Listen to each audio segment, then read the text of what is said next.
Boa noite a todos, amigos. A introdução, geralmente, ela é padronizada. Identicamente não fica, né? Mas os elementos essenciais são padronizados, primeiramente considerando os novatos. E o que a gente já falou uma vez aqui, é da experiência do grupo jovem, quem foi das mocidades sabe disso. Comenta-se que, quando a gente vai fazer uma proposta didática, né? Nós nos dirigimos mais particularmente a algum grupo. Às vezes é o grupo que mais é estudioso das questões espíritas e tal. Em nosso caso, nós temos que ter atenção a dois aspectos. Primeiro, no grupo jovem se dizia que, em vez de antes um pássaro na mão que dois voando, antes considerar um pássaro que está voando do que dois que estão na mão. É claro que é metáfora, o ideal, os pássaros voando, livres, né? Mas do ponto de vista metafórico, comparativo, né? Fala-se que é mais importante o pássaro que está voando, né? Jesus falou isso de certo modo, é mais importante a ovelha desgarrada, 99 justos, aí mais a festa no céu por um novato, se a gente for pensar assim, que entra, né? Do que por aqueles 99 previsíveis que já estavam em sintonia. Por isso que Dimas é tão importante. Pedro é transformação, mas Pedro era previsível que ele se converteria e seguiria o Messias, né? É verdade, Serlena, perguntou assim no centro solitário. Os professores sabem disso, a gente fica assim para os alunos, abrir as câmeras, né? Justamente porque eu sou professora, está me ouvindo bem? Vocês estão me ouvindo, gente? Mas porque eu sei que eu, pelo menos, fico muito não. A única questão meio assim patética é que a gente fica assim, será que tem alguém ouvindo? Será que a velocidade do vídeo está boa?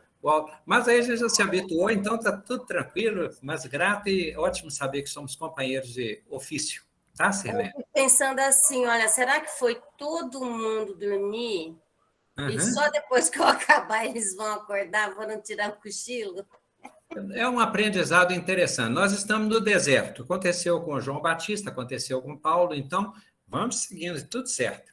Então, primeiro elemento, os novatos. Segundo elemento importante, nós nos dirigimos aos companheiros, lembrando que algumas pessoas assistirão à palestra aos estudos esparsos, né? Não tem uma ordem, eles se relacionam, mas a pessoa assiste a um só, então ela precisa ter domínios em relação àqueles elementos, é preciso entender um pouco baseado em quê, né? Não é uma coisa que a gente fala assim, fez um curso, então pegou o início, e com base no início a pessoa segue, não é assim. De certo modo, cada estudo aqui tem que ter uma unidade autossuficiente, né? Fica mais didático assim. Então, pois bem, por isso é que o iníciozinho a gente volta numa questão da Gênese que é importante. Ela é fundamental. Eu até esqueci daquelas questões. Jesus abençoe, inspire a espiritualidade, apesar das nossas imperfeições. Todos vocês já sabem isso. Esses jargões, vocês já sabem direitinho. Mas são mantras, né? Só vou me poupá-los disso. Então, primeiramente, o seguinte. Essa força agregadora, quando Kardec fala que nós deduzimos a existência de Deus, o tema vai ser alicerces, não desanime. Eu lembro que o tema foi alicerce, eu não entrei no estudo errado, não. Então, tem uma força agregadora que Kardec, de certo modo, usa por analogia, um axioma, um nome bonito que ele dá para a ciência. Ele fala assim, que todo efeito deve ter uma causa. Então, um efeito que não é autoexplicativo, ele denota uma causa, e lá na causa primária nós vamos encontrar Deus. Fundamental, é o mesmo raciocínio assim, infinitude. Se o universo não for infinito, vai ter o quê? Um muro? Um despenhadeiro? Mas vai despenhar em outra região, então continua infinito. É por analogia, né? Uma das questões que fazem crer que existe essa inteligência criadora e governante, que os orientes também usam divindades, e os gregos também falam em deuses, é porque existem forças no universo que elas são muito coerentes, muito lógicas, e uma delas é quando ela concentra a matéria, quando ela recolhe matéria, como se recolhesse o material para fazer uma construção, né? Então, hoje se fala em planetas que agregam planetas menores, planetas que certo, planetívoros, né? Parece, eles devoram outros planetas, uma luta, uma agregação. E uma força de concentração, que um dos elementos decisivos é a grandeza do planeta. Então, imaginemos, nós temos um planeta que foi moldado e a espiritualidade fala de uma maneira muito bonita. Fala assim, que, de certo modo, ela fala que esse nosso planeta foi construído, né? Jesus foi o co-criador, e na Gênesis se fala daqueles dias da criação. Mas quando se fala que esse planeta ele se condensou, ele juntou matéria, né? E nós temos o elemento que nós chamamos de lei da gravidade, é fundamental, senão nós vamos ficar igual aqueles astronautas. É uma coisa que sempre foi muito esquisita. No início, quando criança, a gente acha bonito isso durante uns 3 minutos, depois fica entediado de ver aqueles astronautas assim, né? Aí a gente vê o que eles comem. Aí a gente começa a fazer pergunta para ver se a coisa continua interessante. Com o tempo também fica difícil fazer pergunta. Aí eles comem pílulas. Aí depois ainda fica sabendo que no universo, no vácuo, assim, não tem som. Aí piorou tudo. Porque não tem um aparelho para distrair, tem a parte elétrica lá, mas a tomada não vai conectar, não é bem assim. Tem um aparelho de comunicação, é uma coisa meio confusa. Não poder tirar aqueles equipamentos. Como nós temos a lei da gravidade, nós temos casa, nós temos chão. E aí é um elemento fundamental. Nós temos chão. Então, nós temos chão, nós temos um planeta, nós temos casa. Bem, sendo assim, lei da gravidade, mundo material, os nossos sentidos, e a gente se habitua, a gente cresce e acostuma com o chão, né? Gravidade, muito bem, força, eletromagnetismo, muito bem, Sirlene. Então, nós temos esses elementos básicos, nós nascemos com ele. O chão, quando a Gênesis fala assim, e Deus separou o chão do firmamento, ele separou, então, o chão do céu. O chão tem muito a ver com o nosso tempo presente, porque nós estamos o tempo todo sobre ele. Né? Todos nós estamos aqui. Tem que ter quando nós usamos literariamente a expressão assim, eu fiquei sem chão. Olha, isso é muito bonito na literatura, mas isso é, no nosso caso, inimaginável. Porque até se nós ficar, mas e quando tiver de avião? Tem o chão do avião. Estamos ainda sob a lei da gravidade. Então, nós sempre, uma das maneiras de nós analisarmos o tempo, a ideia de liberdade é o pensamento. E a maneira de nós entendermos o tempo presente é o chão. Mas quando a gente está dormindo ali na cama, tal, a cama está no chão. Né? E nós sabemos, nós podemos sair e voltar para ele. O que estamos dizendo é que nós nos alienamos dessa realidade, dessa verdade, porque ela é tão natural, ela é tão incorporada, ela é tão materializada que nós estamos no chão, no tempo presente, que a gente se aliena do tempo presente, esquece que está nele. Tá? Vamos chegar ao alicerce. O chão está ligado ao presente. E o firmamento, pessoal, vocês já devem ter deduzido, está ligado ao futuro. Porque a gente fica assim, tem a origem também. Mas, de certo modo, quando nós vamos imaginar a ideia didática de céu e inferno, que as agora chamam de umbral, nem sei se esse nome é literário, mas não sei se ela é mais aliviador, não. Né? O sentido dá para entender. São as questões mais anteriores, nos nossos momentos mais primários, mais primitivos, o nome que a gente dê, a gente colocou uma didática assim, nós vamos evoluindo, nós vamos subindo. É claro que se nós vamos subindo e a gente não sai do chão, qual vai ser a nossa imaginação? O céu é o nosso futuro.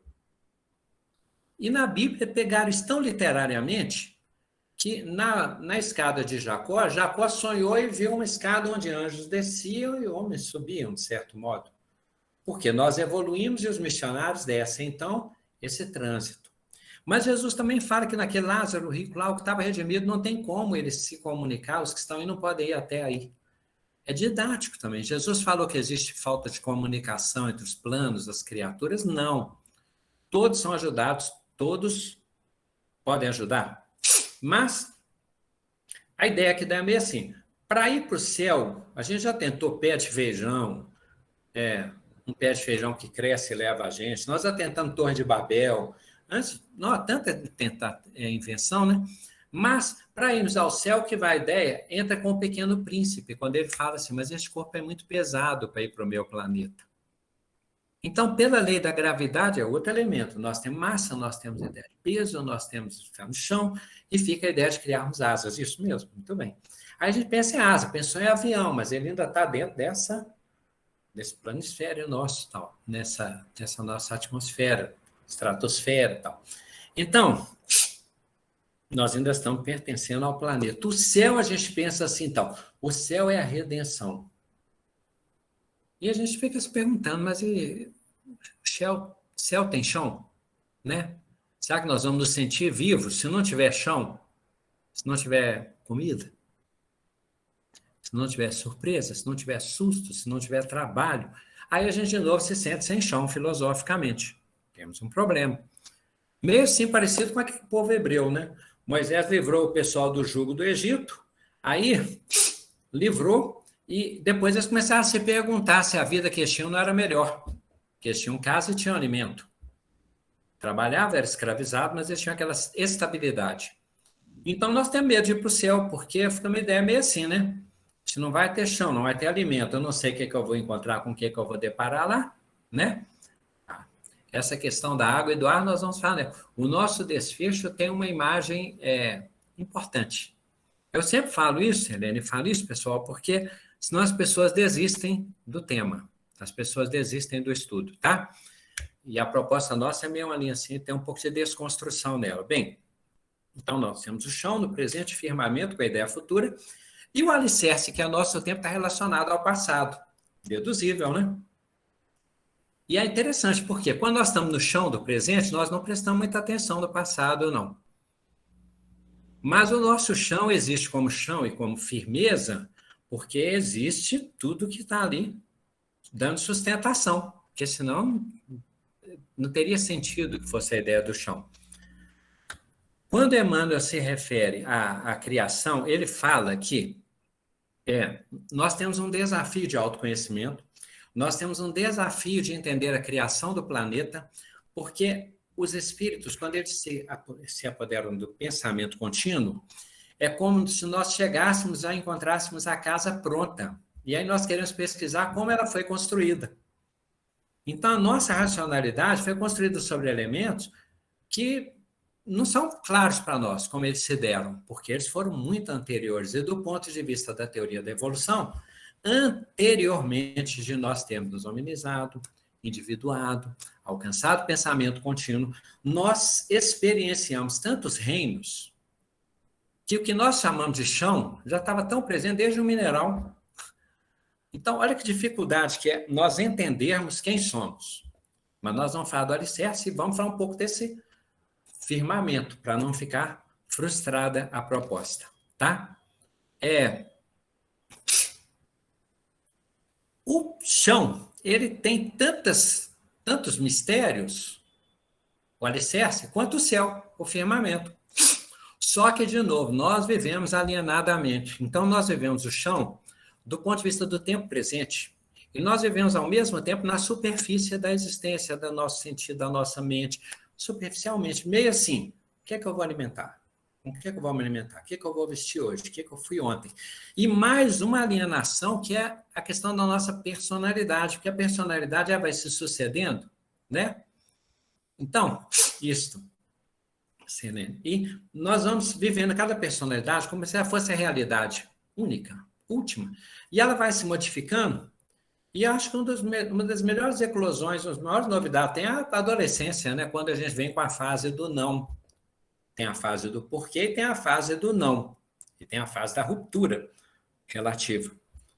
Então, até deu para entender. Temos o chão presente, o firmamento futuro e o alicerce com questões passadas. Tão certo quanto a gente vive no chão o tempo todo, nós estamos com o alicerce o tempo todo e com os nossos aspectos anteriores, que fizeram parte da nossa construção, da construção de nós mesmos. Então, são eras que nós não recordamos. Experiências em reinos, que nós não cogitamos assim, particularidades. Mas certo é assim, nós somos...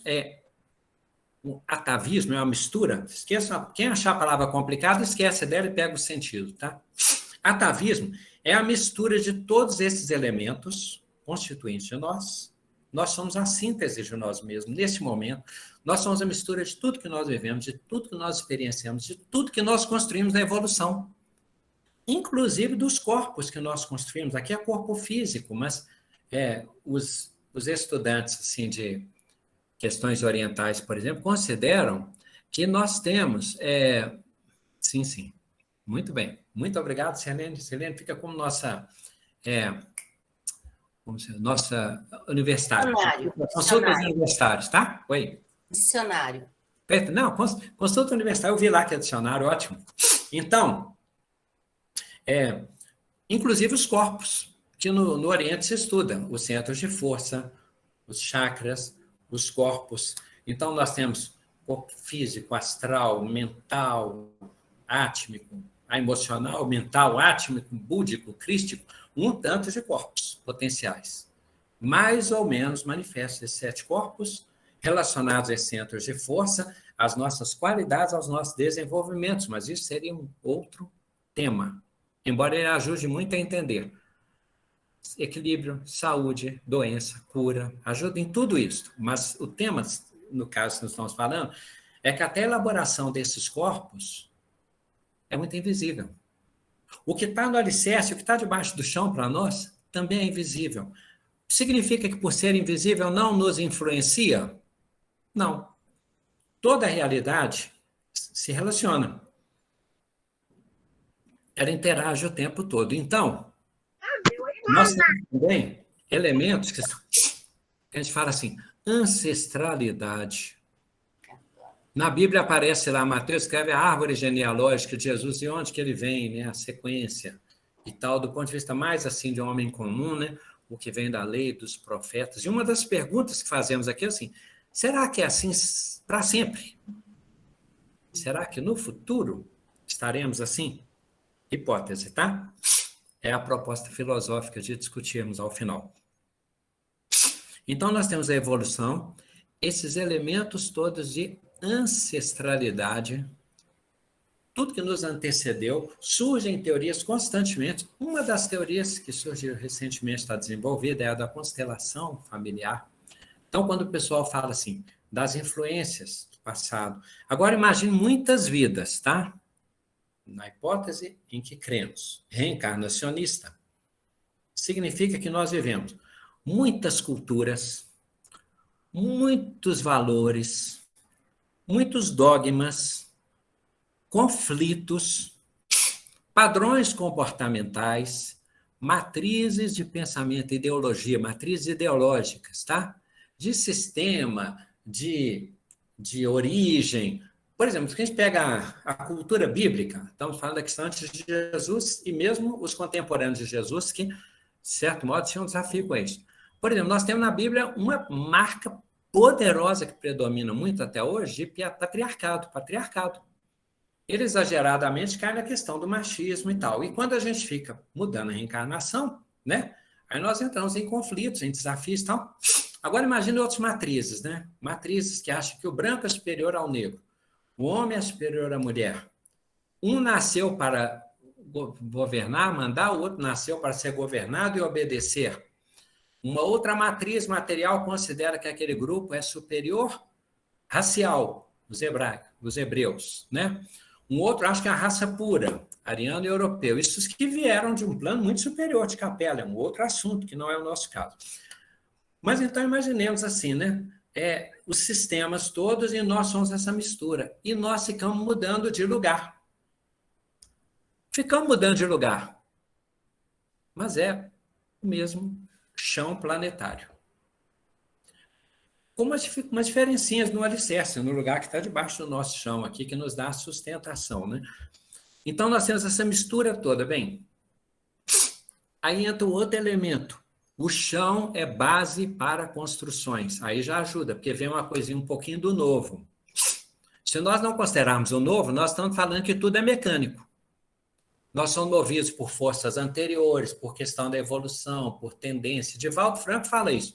Até a nossa agressividade, se formos considerar, vamos considerar a nossa agressividade como os aspectos da luta do reino animal. Imaginamos que, Divaldo fala, nós ficamos durante milhões de anos lutando como força da natureza. Aí de 2.000 anos e pouco para cá, nós tivemos esse contato com Jesus, de 2.500 anos com Buda, é muito pouco tempo ainda para essa novidade da nossa construção. Nós vamos falar depois do eu superior, tá, gente? Para as pessoas já terem noção de onde queremos chegar. Então, nós estamos com esses impulsos, esses instintos, né? Que são forças que se tornaram automáticas, nosso modo de reagir e tal, lidamos com isso tudo para trás. Bem, não desanima, nós vamos falar do Evangelho. Então, quando nós vamos construir, aí a gente já tem uma novidade, porque nós pensamos assim, nós temos que trabalhar o chão. Por mais que tem as críticas ambientais, a questão do cimento, do concreto, do asfalto e tal, mas estamos pensando aqui didaticamente, tá? Quando nós pensamos em construir, fundamentalmente nós temos que pensar primeiro em quê? Não, tem gente que pensa já na arquitetura, né? Porque já pensa longe. São etapas. Mas mesmo a casa mais maravilhosa, mesmo a arquitetura mais bacana, mesmo a paisagem ótima, vai se apoiar, assim como nós, necessária fundamentalmente no chão. E aí nós temos que mexer com o revolver que está lá embaixo no chão, né? O que tem que fazer? Sondagem do terreno, para saber o que tem naqueles alicerces. E dependendo do diagnóstico dali, o trabalho de fundação tem que ser muito poderoso. 3 vezes eu deparei com uma situação ligada ao nosso grupo, à nossa sede. Primeiro era no Beco Sargento João Beraldo, e o Alci teve que fazer uma base, um alicerce lá do lugar, onde um lugar que não tinha nem aquelas canaletas, tinha esgoto a céu aberto e tal. Então, para fazer aquela lama se tornar uma base de concreto, para fazer o muro, parecia um exagero, demorava tanto, a gente pensa, para que demorar tanto, né? A gente fica assim, é só pôr o chão e fazer a coisa em cima. Jesus fala assim, a casa construída sobre a areia, ruim. A casa tem que ser construída sobre a rocha. Então, imagine, se a gente tem debaixo do nosso chão, do nosso ser, um tanto de elementos desconsiderados, ignorados, não estudados, não diagnosticados, e aquilo ali não é confiável, o que vai acontecer com a casa? Óbvio, né? Nós já falamos no outro estudo para quem é novato, não tiramos os aspectos críticos sociais. Não tem essa loucura, a casa desaba porque palhaço é preguiçoso e por isso que a casa dele caiu, o palito era preguiçoso, por isso que a casa caiu, de Pedrico não caiu porque não era preguiçoso. Já dissemos isso. Os 3 construíram casa. E a gente não sabe se os outros 2 primeiros tinham dinheiro para comprar pedra. E nem sabemos se os 2 de palhaço e palito é que construíram a casa do Pedrico, recebendo pouco. E não conseguiram nem fazer uma casa igual para eles. Então, nós sabemos disso. Nós estamos falando didaticamente, é abstração. Tá? Então, uma vez eu vi construir isso, uma outra vez, tá? Eu vi alguém fazendo um tablado, que o albergue estava muito cheio, tinha que colocar um dormitório em cima, né? Espaço construído. Eu tenho o galpão. E ele fez uns tubulões assim, a pessoa falou, então vai construir prédio aí, alguém falou, mas não, é porque ele tinha que calcular o peso dos usuários por metro quadrado, e se colocasse beliche. Eu não entendia muito por quê, mas ele estava num empenho, a gente fica assim, o que tanto de material para isso? Aí veio a nossa nova sede, onde o companheiro lá, o calculista, mais o engenheiro e tal, acompanhante da obra, eles determinaram que tinha que fazer 38 tubulões. Quando eu vi aquele tanto de madeiramento, aquele tanto de ferragem, aquelas amarrações, e o lugar lá não me parecia ser córrego, não parecia. E eles falam, Belo Horizonte é cheio de córrego. É uma cidade desafiadora. Então, aí ele fazendo 38 tubulões, mas parece um exagero. Bem, nenhum dos 3 exemplos que a gente citou aqui caiu. E tudo começou assim, tinha que mexer na fundação, estudar a fundação. Então, ele fala assim, o lugar é plano, é a mesma coisa, a personalidade da pessoa vão ser mais concretas. Nossa, a pessoa é bacana, só de olhar para ela, você vê que ela é evoluída, ela é tranquila, transmite uma paz, o semblante, o jeito de sorrir assim. Tal. Nós não sabemos do alicerce que está atrás daquele chão. Subjacente a palavra, por baixo daquele chão.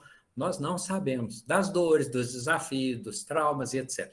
Todos temos essa contradição. Paulo de Tarso, quem me livrará deste corpo de morte? Se o bem que eu amo eu não faço, e o mal que eu não amo eu faço. Nós somos essa contradição.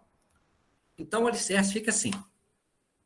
Quando ele vai ver essa questão da aparência, então nós temos o desafio da firmeza desse alicerce, de estar plano, do prumo, do equilíbrio das formas que se pretende, do peso que se vai colocar em cima. Aí a espiritualidade engenhosa define qual o peso que o nosso alicerce vai suportar. De vez em quando fica um desafio, de vez em quando cai uma parte, de vez em quando trinca, de vez em quando a infiltração. Tudo bem, acontece. Tudo bem, vocês entenderam, porque nós estamos falando da realidade em modo leve, tá? Mas faz parte das nossas lutas e do nosso crescimento. Então, e o tipo de material que vai utilizar? Como nós vivemos, do ponto de vista meio assim alienado, meio no chão, sem perceber que é o chão, meio a personalidade, como se aquilo fosse nossa realidade profunda, o que é que nós fazemos? Nós vivemos das aparências. Então, o que é que a gente faz de vez em quando no chão? Põe cerâmica. Agora está bonito. Vou fazer uma casa bonita. E faz uma casa bonita e depois você construiu num lugar complicado e do jeito que você construiu vai dar problema e que a casa já está assim condenada. Eu falei, mas que coisa mais esquisita. Por que alicerce? Gente, por que esse estudo está no início do ano? Para que nós consideremos aproveitar o pretexto didático do nosso calendário para dizer que um pouco dos nossos projetos, da nossa casa nova, deve se apoiar num conhecimento do alicerce, num estudo do ser, no autoconhecimento, na firmeza do material, no equilíbrio, no projeto, na coerência do que estamos buscando. Mas nós vamos romper com isso também. Então, nós fazemos o quê? Nós reformamos superficialmente. A gente fala assim, não tá legal não, vou fazer uma plástica, ou então a pessoa fala, a casa não tá legal não, eu vou pintar essa casa, vou mudar a cor dessa casa, porque eu tô sentindo mal aqui, tá? Aí a gente pensa, pronto, esse ano já resolvi, tá? Se eu não reformar aquele banheiro, eu não sou ninguém. Às vezes tem uma coisa meio assim. E às vezes nós criamos um outro andar, um outro cômodo. De certo modo, nós não fazemos isso de certo modo. Viver cada dia não significa sempre estar ampliando essa construção. E às vezes a gente vive no cômodo novo. Deixou de passar pelos cômodos anteriores? Não. Faz parte. Então a reforma, às vezes, né, tem a ver com isso. De vez em quando, ótimo, de vez em quando, nós vamos vivendo experiências novas que ainda não são as mais profundas. Ainda são, assim, reformas, como se diz, né? De vez em quando nós temos que fazer o quê? Dar uma sustentação. Aqui hoje, dar uma sustentação, colocar um apoio. Quando está muito mal, colocar uma viga, né? Quando está muito difícil, né? Quando está com mais ideais, assim, fala, não, eu vou fazer um outro andar. Esse outro andar vai ter uma cobertura, a cobertura vai ter uma paisagem, vai ser mais livre, eu quero me comunicar mais com esse lado mais abstrato, e aí vai um tanto de possibilidade. De vez em quando nós fazemos isso. É aqui, igual nós falamos. Zaqueu, quando sobe naquela árvore no sicômoro, de vez em quando nós subimos, né, Sandra? Isso, vigas feitas de orações. De vez em quando nós subimos. Quais são as possibilidades de nós fazer mais do que? Já que tem um arrimo, a viga. Outra questão, tá? Os lençóis subterrâneos, nós vamos fazer isso também. De vez em quando, a gente olha o nosso alicerce assim, está parado e lembramos de novo do Pequeno Príncipe. Eu gosto do deserto. Eu acho o deserto bonito porque ele esconde um poço em algum lugar. Ele, olhando para o deserto, ele deduziu isso, a existência de um poço. Então, ele trata tanto esse corpo é muito pesado, quanto o deserto esconde algum poço. O alicerce tem outras questões, se a gente remexer, nós podemos encontrar ali riquezas minerais, recursos naturais, a gente chama riqueza mineral, é o nome social que nós damos. Podemos encontrar objetos, podemos encontrar vestígios, e a mesma coisa acontece com o nosso alicerce. Nós trazemos, todos nós, né? Marcas. Nós trazemos traumas, quando é uma coisa que foi experiência negativa. Nós trazemos vazios de alguma coisa daquele nosso alicerce que nós tivemos em alguma vida que nós perdemos, de ausência, de perda de status, de sair da cultura que nós preferíamos, da família que nós afinizávamos melhor. Então, também tem trauma, tem um vazio. O vazio é isso, é essa angústia de, tipo assim, mudou de situação e piorou. A gente não sabe explicar como que é, mas acontece. Se a gente for mexer assim e cavar, né? Mexer nesse alicerce, nós vamos deparar naturalmente com memórias. Memória não tem que ser uma coisa boa, é uma lembrança. Ela não é neutra, mas estamos dizendo assim, em sentido geral. Nós temos cicatrizes também. Então, de certo modo, que foi trauma, o que foi vazio, que foi superado, que foi preenchido e tal, também toma essa característica de alicerce, vai firmando esse chão aí de certa maneira. Então, nós estamos no tempo presente, mas nós sempre estamos também no momento maior da nossa evolução possível. Tá? Nós estamos no máximo do nosso presente. Agora, se nós estamos evoluindo direto, é claro que nós podemos evoluir muito mais. E aí uma pergunta, aí é meio complexa. Será que a evolução é quantidade? Assim, nós vamos evoluir mais e mais e mais, mais, ou num certo ponto nós vamos mudar a qualidade da nossa consciência. Isso é importante, gente, porque nós entramos no outro campo, que é o campo da transcendência, ser transcendental. O que isso tem a ver? Nós vamos ficar assim. Eu, na minha infância e juventude, eu passei a vida como inquilino, alugando direto. E toda vez que o aluguel ia vencer e ser ajustado, depois que eu fui descobrir isso, a gente tinha que mudar de casa. Quando a gente muda, a gente tem a fase da empolgação, né? Porque a gente muda de casa, criança então, né? Ah, vamos ver onde a gente vai morar. A gente caminhão é uma festa, dúvida se vai segurando os móveis, né? Agora está mais sofisticado, tem empresa de mudar, mas a gente ia segurando os móveis, carregando o cachorrinho e tal. E quando chegava a casa, a gente falava assim, deixa eu conhecer a casa. Aí ele ficava, deixa eu ver o quarto, deixa eu ver a sala, deixa eu ver o banheiro, será que tem terreiro? Quando você faz isso lá para a 7ª vez, já automatizou, né? Vocês até sabem montar sala, quartos, cozinha, banheiro. Uma hora você descobre uma cozinha menor, fica deslumbrado, um banheiro grande, não, tem 2 quartos, olha o tamanho desse quarto. Aí, criança é ótimo, vai caber 2 camas aqui. Era desse jeito.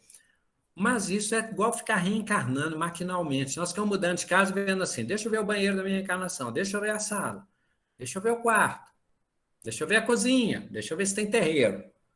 Quando a gente faz isso várias vezes, a gente pensa assim, só ficar no caminhão de mudança, mudando de casa, mudando de endereço, vendo se é longe, quem é que mora perto. É claro que isso fica meio repetitivo. E é evidente que estar no chão, estar com alicerce, estar conhecendo casa nova, né? Vai ficando maquinal, repetitivo. Martins Peralva, sobre o que a companheira escreveu ali, sobre o porão, ele até fala, a gente comentou no estudo que ele fala do porão, o chão e o sótão, né? Subconsciente, consciente e consciente superior, superconsciente. Então, vamos ver como quem transita nisso bem.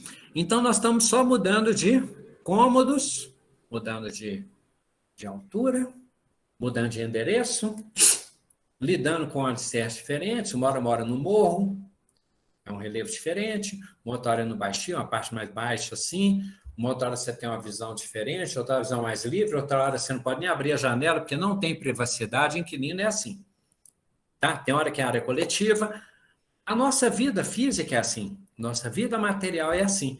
E nós estamos Platão chama, numa armadilha do mundo da matéria, do mundo das coisas. Nós estamos na armadilha dos sentidos, que esse mundo ele é bacana, ele é agradável, ele é atrativo, é uma hospedagem divina, ele tem maravilhas, ele é celestial, mas é óbvio que o espírito aqui ainda está numa base mais materializada, cíclica, mais repetitiva, com menos poderes, né, manifesto. Alguns elementos podem nos ajudar já nessa vida a lidar com planos diferentes, com firmamento, com possibilidades futuras além da esperança. Nós temos outras possibilidades espirituais profundas, sim, muito sensorial, Sandra, exatamente. 3 possibilidades só para a gente meditar, tá? Uma delas, pergunta 919 de O Livro dos Espíritos, o autoconhecimento. Quando nós procuramos nos conhecer, e fica lá, acho que é São Tomás de Aquino, ele? Santo Agostinho, acho que. Agostinho. Santo Agostinho diz. Ele fazia sempre o exame de consciência no final do dia. E pelas suas inclinações, ele percebia aspectos da sua construção e do seu passado. Santo Agostinho teve aquelas lutas imensas naquela vida física, né? De reflexão. Então, ele pensava assim, eu consigo perceber um pouco do meu passado por um pouco do meu presente. Eu consigo fazer um pouco essa incursão do autoconhecimento. E quando eu vou me conhecendo muito, eu, de certo modo, vou abrindo outro campo, que é o campo da meditação.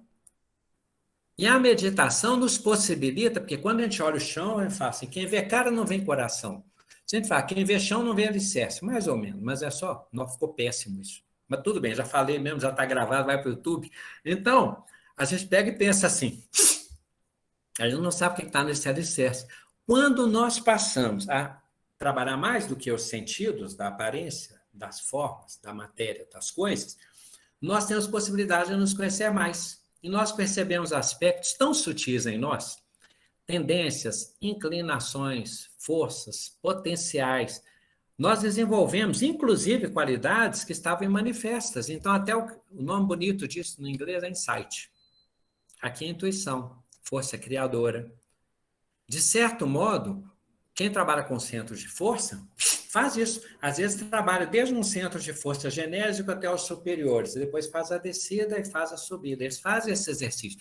Meditação. Então, nós podemos ter exercício de autoconhecimento, que é exame de consciência, mas de uma maneira amiga, agradável, exploratória. A palavra não existe, mas é novidadeira, novidade. Não é no sentido de quem está se colocando no tribunal, senão é melhor nem fazer. Nós já temos uma tendência tão demonizadora, tão assim, da igreja, né? Tão medieval, tão macabra, que, então nós temos que fazer isso de maneira lúdica, igual o menino cava terreno, descobre as coisas, descobre uma planta, a raiz, explora em ciência. É de uma maneira lúdica que nós devemos nos estudar. É de uma maneira amorosa, amar-nos a nós mesmos para amarmos o próximo. Então, nós temos que saber nos amar, né? Então, fazendo ludicamente o autoconhecimento, né? E nós conseguimos fazer também meditação, nós vamos lidar tanto com o que está aquém do chão, quanto o que está além do firmamento. Nós vamos lidar com o nosso passado, é imersão, é incursão, o nome que a gente queira dar. Mergulho. Isso a gente não descobre numa vida, porque o cérebro não registra de vidas anteriores. Só quando sonha um pouco. É o mesmo cérebro, o mesmo aparelho, lembrando só desta vida. Mas quando nós tivermos mais amor, a gente fala que no plano espiritual quer trabalhar com os que sofrem nos umbrais. Nós temos que saber visitar os nossos umbrais para ter essa força. E nós temos que visitá-los analiticamente. Por quê?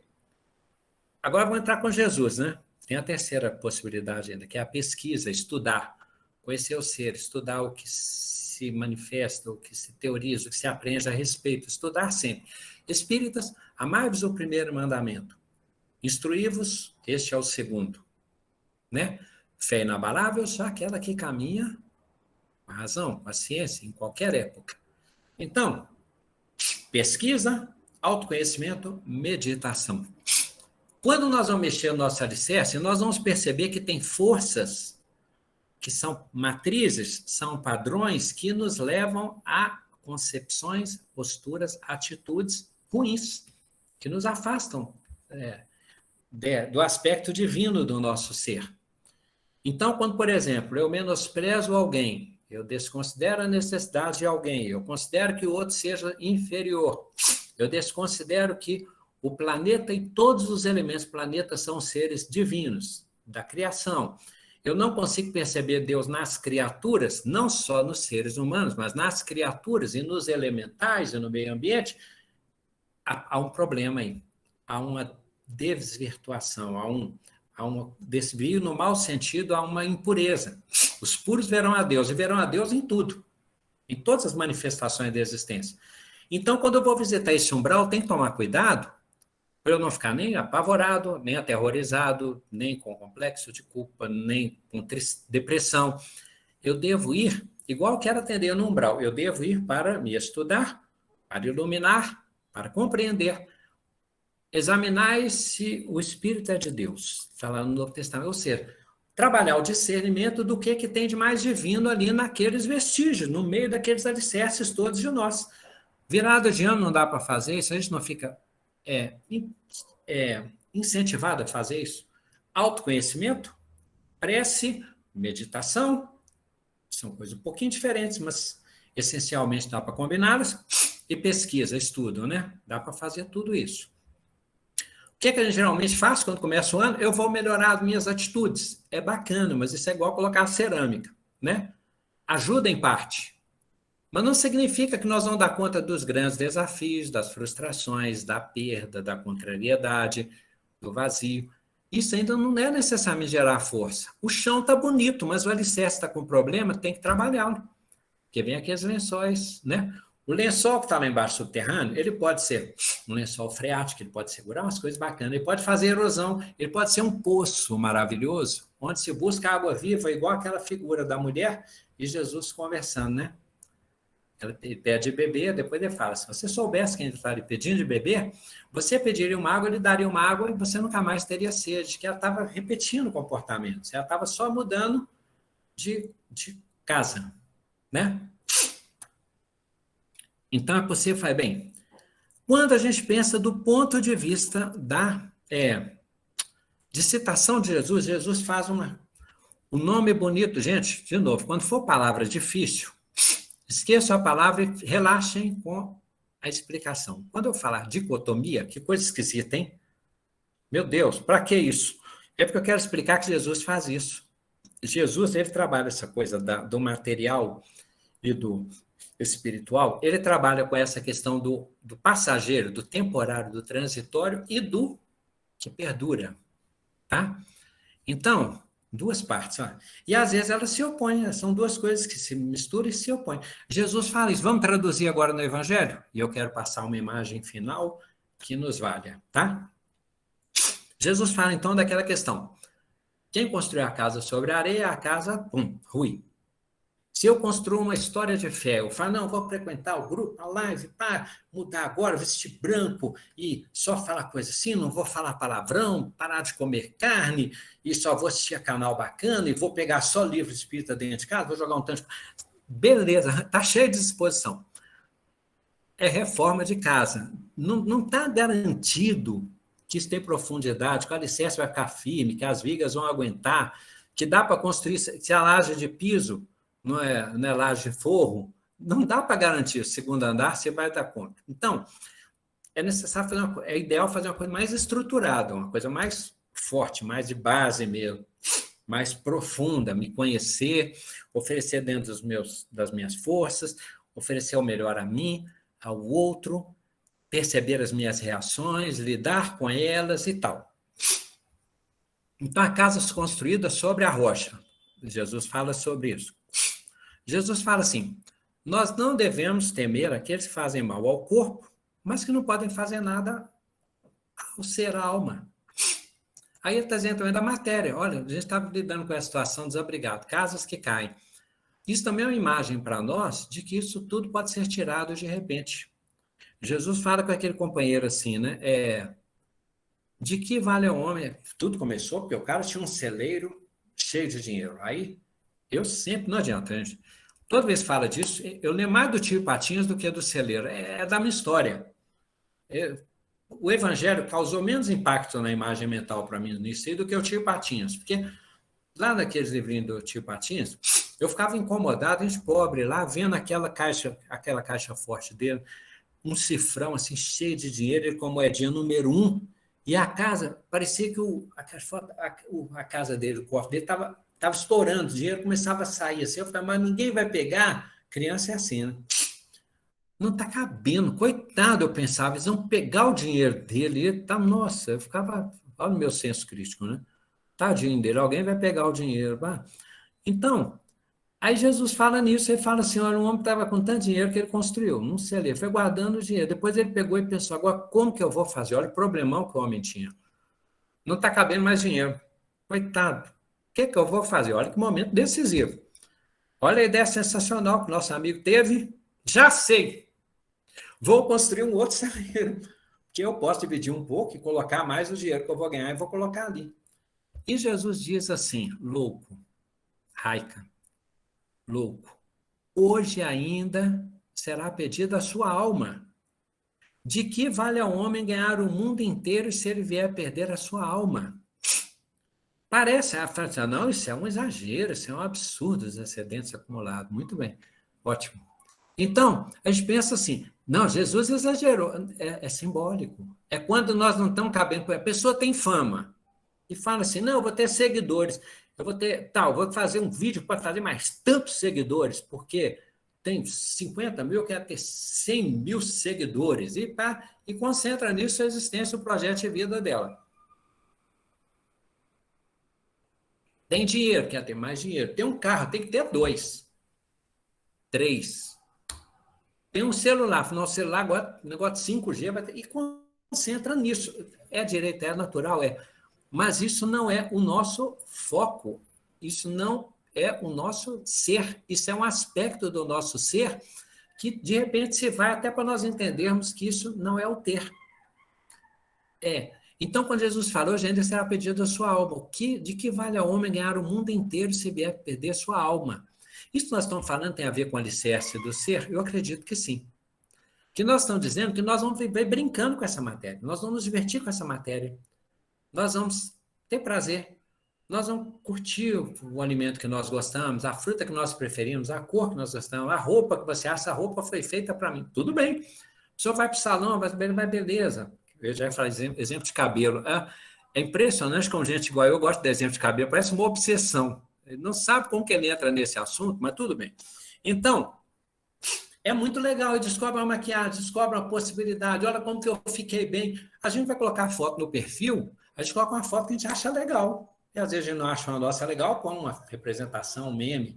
Normal, porque o ser humano é instinto nosso, ter o prazer e a beleza natural. O que cada um chama de beleza e o que cada um entende como prazer. O que estamos dizendo é que faz parte. Mas o ser profundo, o Senhor do alicerce, o Senhor do chão, o Senhor do firmamento, o ser, né? Ele é mais profundo, ele é superior, ele é determinante disto. E quando nós ficamos subjugados a esses alicerces, esse chão, essas determinações, o modo de ideologia, o jeito de pensar, o exagero do abuso do poder, e etc., fica complicado, nós viramos o jovem rico. Ele chega para Jesus e fala, eu sigo, eu oro, eu faço, desde criança, olha só, desde criança, olha o alicerce e as personalidades. Jesus, uma coisa te falta, vai, vende tudo que tem. Quer dizer, então tudo que tem não é o corpo, não é, porque ele não vai vender tudo. Não é a virtude, não é isto, não é a qualidade, não é a memória, é o que ele pode vender. Vende tudo que tem. E quando se fala vende tudo que tem, pode até entender também, vende tudo que tem em você. Porque tudo que você tem é tudo que tem em você. Tem um companheiro que fala assim, o preço que a gente paga, né? Eu vou falar o nome do companheiro, aquele Mujica, lá do Uruguai, tá? Eu não falo o nome dele, nem se você existir. Eu não falo, eu não sou desse que sai falando nome e repetindo Mujica, não. Não sou mesmo. Eu guardo, eu tenho uma coisa que não sabe direito, faz isso. Aí o Mujica ele falou para nós não pagamos o preço das coisas. Nós pagamos o preço que essas coisas custam do nosso tempo. O que é que eu deixo de fazer para ter o dinheiro para comprar aquilo? O dinheiro tem o preço dele. Depois é que ele vira o recurso para comprar. Né? Então, tem hora que a gente fala assim, eu não vou pagar isso por quê? Porque isso não merece o meu tempo todo. Isso custa tempo demais. De vez em quando chega a uma conclusão assim. Então, quando Jesus fala para o jovem rico, vai e vende tudo que tem, é o que dá para vender. É comércio. Ou então podemos, de novo, dizer, é jogo de palavras, mas é importante. Vende tudo que tem em você. O jovem rico, ele era tido, ele não tinha só. Né? Vende tudo que tem, dá aos pobres, porque eles não têm praticamente nada, o alicerce deles está vazio, a construção dele está sem material. Esvazia-te, ótimo. Então, vai e vende tudo que tem, que te tem, esvazie-se, porque do jeito que você está, não cabe nada, você não vai aprender, você não vai escutar. Você vai ficar preocupado se você fechou a porta, se alguém pegou suas coisas, se você está deixando de ganhar dinheiro, que o tempo é dinheiro. O jovem rico estava com esse vício, ele estava dominado por esse vício. Então, aí depois você faz isso e você terá um tesouro no céu. Aí é interessante, porque para o jovem rico, Isso deve ter sido estarrecedor. Como no céu? Você só considera o que está no chão, no presente. Quem pega uma riqueza, o Livro dos Espíritos diz, mas a pessoa é rica porque trabalhou muito. O Livro dos Espíritos diz, geralmente não, mas foi fruto do trabalho. Tem riqueza que é muito justa. Ele fala assim, mas o que você sabe, né, do passado e de como foi a construção dessa riqueza? Quais elementos desse alicerce aí que você não conhece? Os vestígios que você não teve acesso? Como que isso foi construído? Com que escravo, com que exploração, com que expropriação? É outro tema, mas tudo bem. Então, quando Jesus fala para o jovem rico, olha quanta coisa ele falou. Vai, vende tudo que tens, tudo que tem você, dá aos pobres, que para eles, o pouco que eles receber já vai ser o muito para essa experiência. E você terá um tesouro no céu, depois me segue. Aí fica complicado, porque Jesus falou para ele que é possível ter uma riqueza abstrata. E ele não sabia mais disso. Ele não tinha ideia do que era. Ele não olhe para cima, igual alguém falou aí, né? Lembra assim, não olhe para cima. Então, ele não entendia que existe uma riqueza diferente do chão. Ele não conseguia transcender esse coitado, esse amigo nosso torturado na figura de Jesus. Estava tão apegado, ele estava tão chão, ele estava tão matéria que ele estava empedrado. Quando Jesus vai falar sobre isso, então, com o jovem rico, ele usa essa dicotomia. Outra questão que Jesus usa, que é uma imagem poderosa. Bem, esse templo que vocês estão vendo, se o destruírem, eu o reconstruirei em 3 dias. Aí, já dissemos isso no outro estudo, mas é porque vale para esse tempo. Eles falam assim, esse templo aqui você vai fazer em 3 dias. Não, acredite mais no senhor, mas agora o senhor pegou pesado, agora o senhor foi longe. Acho que não falou na hora a expressão na época, era mais, que falou assim, senhor, menos, né, senhor? Menos, né? Assim, que isso, meu cara? Isso tá de caô, né? Alguém falou que era assim, eu pensou na hora, por respeito, não falou. Mas Jesus, quando fala assim, se destruírem este templo, ele está lá dentro, mas este também pode ser o corpo. Eu o reconstruirei em 3 dias. Quando Jesus foi crucificado, dito como morto e tal, 3 dias depois ele estava com o corpo materializado, sabe-se lá por que processo de materialização, pedra arredada. Ele, 3 dias depois, estava materializado, partindo o pão com os discípulos, Emaús, falando para Judas, não, para Tomé, tocar nas feridas. Então, Jesus construiu o templo em 3 dias. O que ele está dizendo? Aquele templo, que é material, aquilo se desfaz, levou um tempão, mas ele fala, eu faço esse corpo em 3 dias. Né? Ou seja, a matéria é possível fazer isso. O que ele fez com o planeta, ele faz com o corpo. Então, nós podemos ser senhores da matéria. Essa matéria que se desfaz, se refaz. Lembra da conversa anterior à agregação da matéria no universo? Aquelas forças divinas de agregação, da lei da gravidade? Matéria dá para fazer. Tem gente que perde tudo e fala, mas e se a gente consegue de novo? Importa que nós estamos vivos. E ele fala, de novo nós vamos compor, vamos fazer de novo e vamos ter de novo as coisinhas. Porque isso aí consegue. Falando assim, claro. Estou simplificando, só explicando materialmente.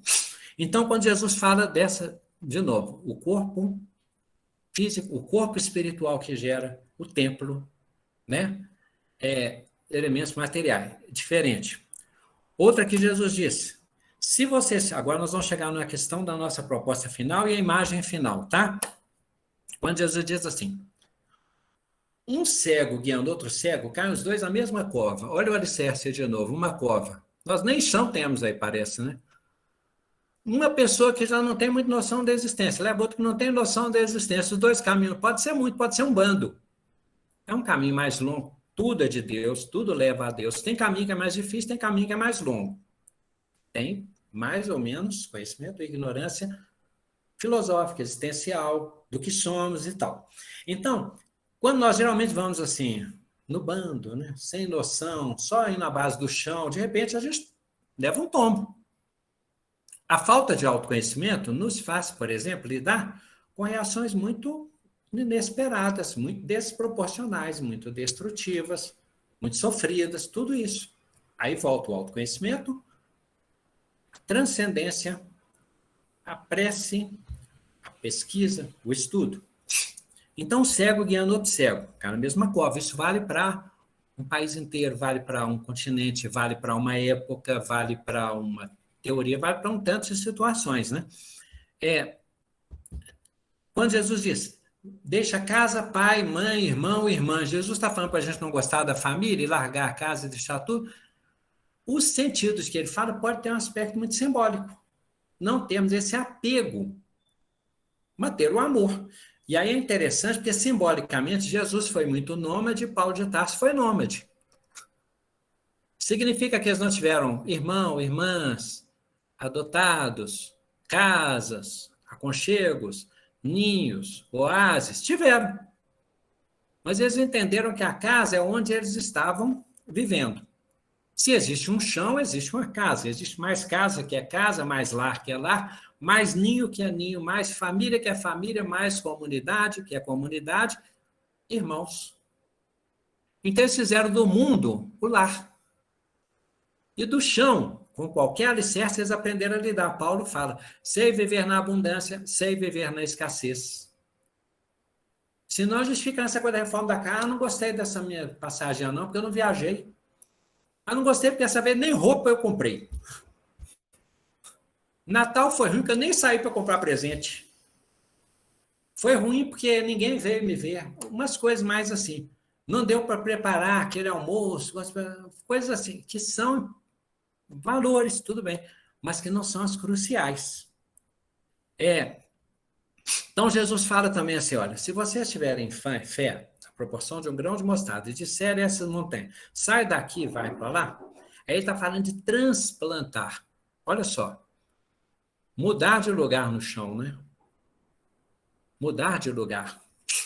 A casa, lembra que a gente falou no início, a gente podia ficar mudando de casa, conhecendo os móveis, conhecendo o banheiro, a cozinha, tudo.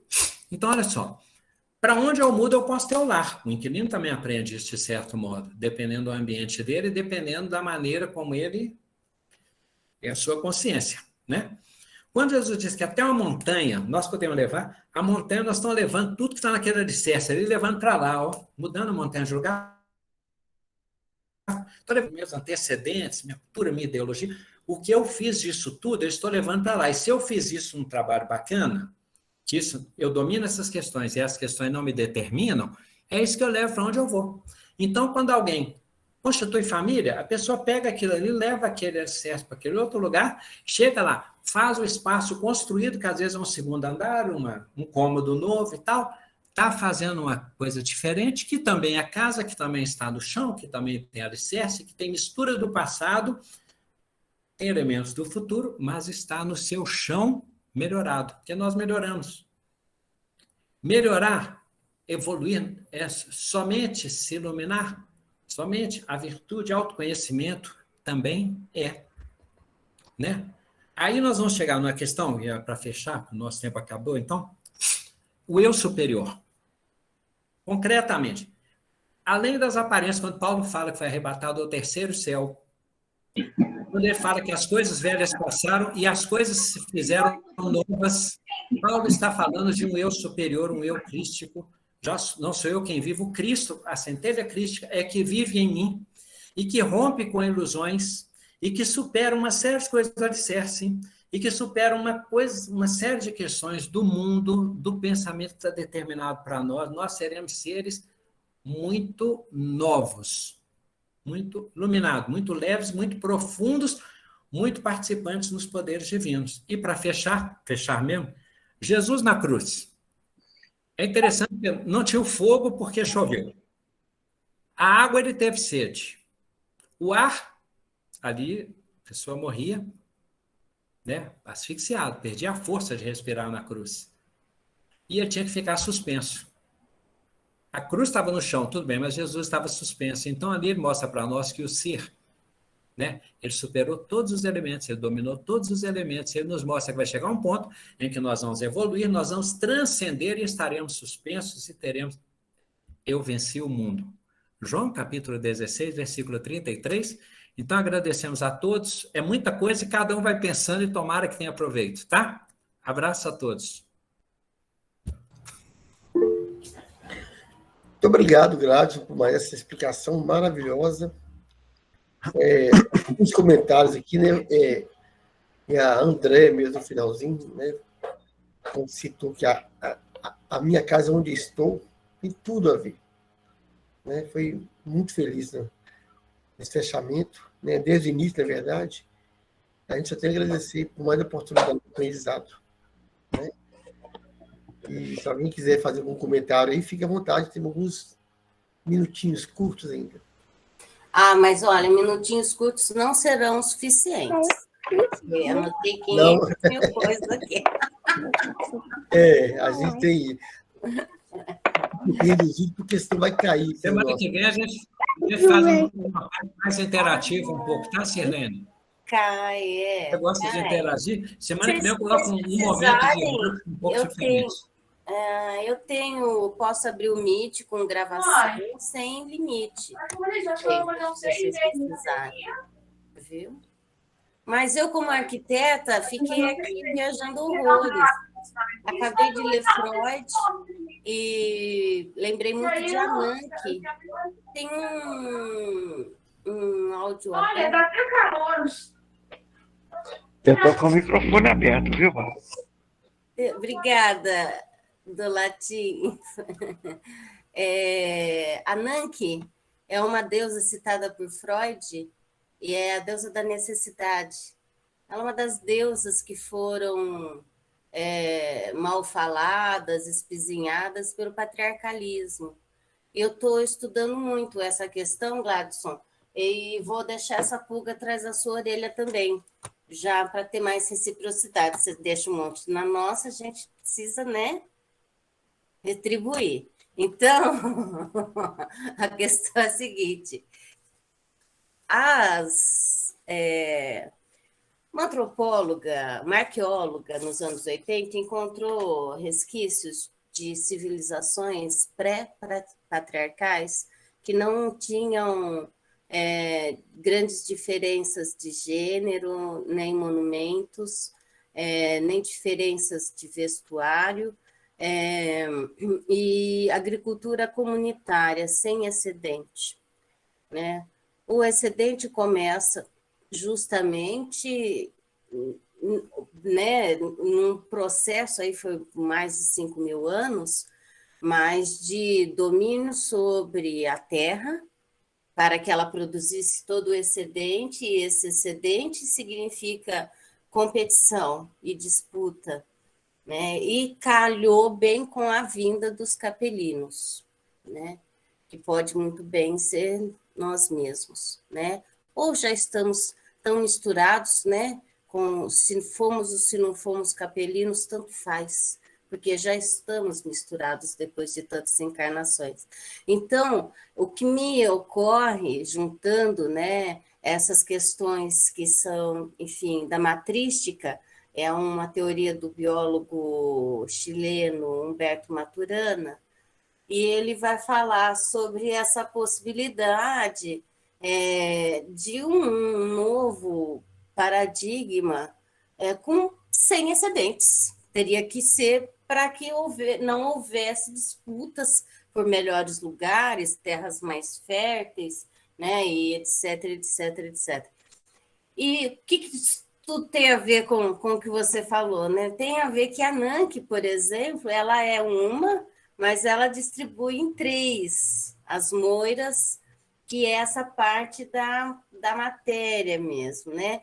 Só que a Ananke é essa anterioridade, e Freud não sabia dessas descobertas arqueológicas dos anos 80, né? Obviamente, mas a Ananke está sempre do lado da pulsão de vida, e pulsão de vida é essa força agregadora com a qual você começou a alinhavar aí, né, a nossa existência, né, Gladson?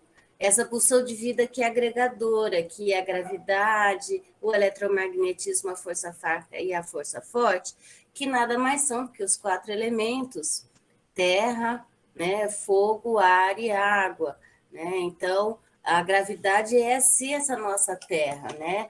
E uma coisa outra que eu queria comentar também além dessas necessidades que nós temos, né? Eu penso que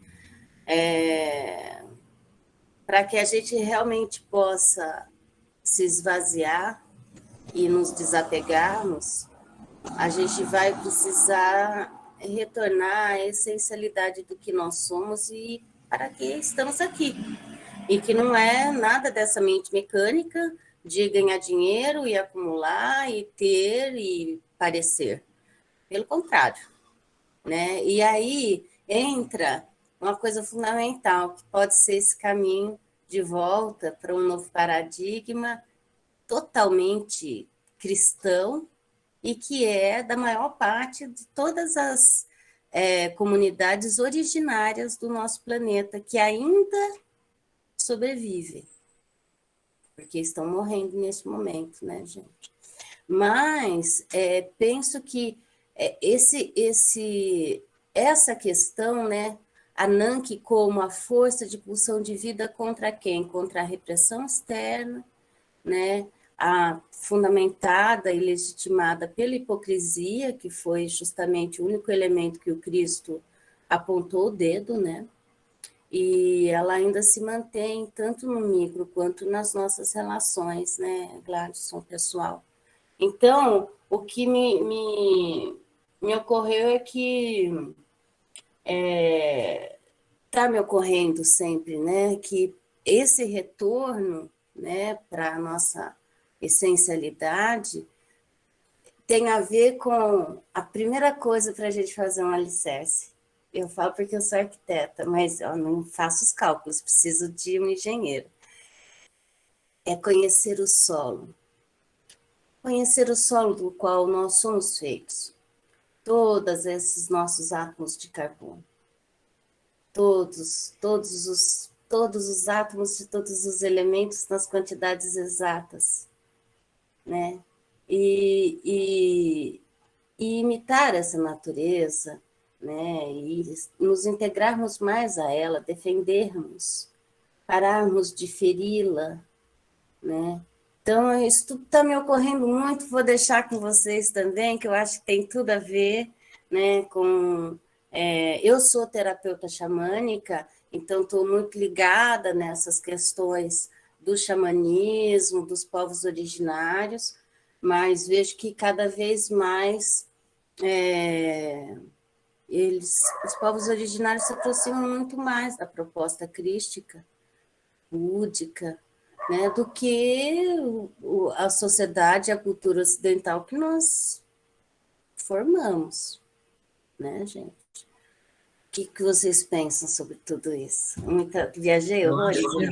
Acho que nós podemos seguir essa... Eu não sei se nós trabalhamos o tema da riqueza, mas pode ser o tema da semana que vem. Pode ser? Conversaremos essa ideia, o que é essa riqueza aí. Muito bom. Primeiros cristãos, franciscanos, vamos conversar um pouquinho sobre isso? Excelente. Vai Conversaremos, tá? Depois bom. meu contato está no grupo lá, se não tivesse me fala, a gente se contacta, tá? Perfeito, Gladys. Vou pensar nisso aí, pensando naquilo também, nós vamos continuar a conversa, tá? Obrigado pela solidariedade e sustentação aí, tá bem, minha amiga? Tá? Riqueza. Estamos juntos. Desculpe que se eu te atrapalhei em algum momento. Nada, não. Você foi só sendo estudo. Companheirismo, não está atrapalhado, não. Só. Aqui, assim, qualquer coisa que a pessoa trouxer, melhora o meu estudo.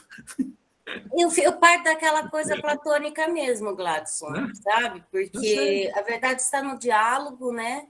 E a gente não tem respostas, né? E as respostas que a gente já sabe. Então, né, vamos além, mas juntos e nas ideias que não estão nem aí, nem aqui, nem nas individualidades, né? Valeu, Maria. Está certamente entre nós. Conversaremos, tá, Serlene? Abraço. Valeu, tá, amiga? Gratidão. Valeu, amiga. Tchau. Boa noite a todos. Deus demonstre-se com Deus. E com Deus. Tchau, Nayara. Tchau, Pet. Oi, com Deus, pessoal. Beijão. Beth, Júnior. Sandra. Falou, Franklin. Valeu. Bruna tá ali? Tchau, Beth. Não é a Beth, não. Disse que é a... Tchau, Gladys. Muito obrigada. Valeu, amiga. Até mais. Falou? Até mais. Vanessa, depois para frente. Tem muito tempo que eu não conto história. Depois eu vou combinar. Beijo para todos, gente. Valeu, Franklin. Até mais. Ali, Juliana, Assis. Oi, Sandra. Obrigado pelas participações de chat lá. Tá, Sandra? Desculpa não ter lido tanto. Falou? Tchau, Tchau, turma. gente. Obrigada. Thaís está ali. Thaís, né? Tchau, Thaís. Valeu, tá? Valeu, João Carlos. Tchau. Falou, Demóstenes. Tá a Lívia ali, né?